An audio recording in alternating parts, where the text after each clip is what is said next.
Hello, ಅವನಿಗೆ ಹೆಂಡ್ತಿನೂ ನಾನೇ, lover ನಾನೇ, ಎಲ್ಲದು ನಾನೇ. ದಿನಕ್ಕೆ 4 ಸಲ 5 ಸಲ.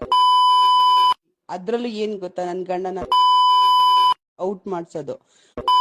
ಸುಖನೇ ಬೇರೆ.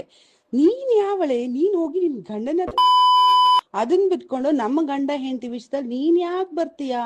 ನನ್ಗೆ ಅದ ಅರ್ಥ ಆಗ್ತಾ ಇಲ್ಲ. ಚಿನಿ ಬಾ ಬಾ. ನೆಕ್ತಿಯ ತಾನೆ?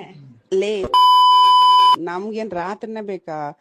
ಕಾರಲ್ಲಿ, ಬೆಡ್ ಅಲ್ಲಿ, ಸೋಫಾದಲ್ಲಿ, ಆಫೀಸಲ್ಲಿ, ಎಲ್ಲಿ ಬೇಕಲ್ಲ. ಅದು ನನ್ ಮಗಳು ಸುವೀಕ್ಷಾ ಇಲ್ಲ ಅಂತ ಅಂದ್ರಂತೂ ಬಿಡು, ಎಲ್ಲಾ ಕಡೆ ಬಾತ್ರೂಮು ಎಲ್ಲಾ ಕಡೆ ಮಾಡ್ತೀವಿ.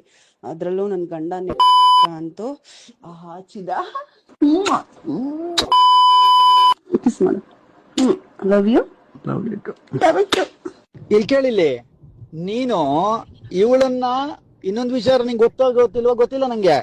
ಇವಳೇ ನನ್ನ ಸರ್ವಸ್ವ, ಇವಳನ್ನ ಪಡಿಬೇಕು ಅನ್ನುವಂತ ದೃಷ್ಟಿಯಿಂದ ಅವಳು ಏನು ಮಾಡಿದ್ರು ಕೂಡ ನಾಯಿ ತರದಲ್ಲಿ ಅವಳ ಹಿಂದೆ ಓಡಾಡ್ದ ನಾನು. ಅವಳು ನನ್ನ ಹಿಂದೆ ಬಂದವಳಲ್ಲ.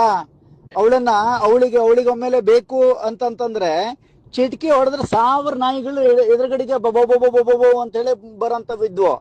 ಆದ್ರೆ 4 ತಿಂಗಳ ಪರಿಶ್ರಮದ ಫಲವಾಗಿ ಭಗವಂತ ನಂಗೆ ಕೊಟ್ಟ ಅಂತ ಅನ್ಕೊಂಡಿದೀನಿ. ಗೊತ್ತಾಯ್ತಾ ಮೇಡಮ್? ಹಲೋ, ಅವನಿಗೆ ಹೆಂಡ್ತಿನೂ ನಾನೇ, ಲವ್ವರು ನಾನೇ, ಎಲ್ಲದು ನಾನೇ. ದಿನಕ್ಕೆ 4 ಸಲ 5 ಸಲ. ಅದ್ರಲ್ಲೂ ಏನ್ ಗೊತ್ತಾ, ನನ್ ಗಂಡನ ಔಟ್ ಮಾಡ್ಸೋದು.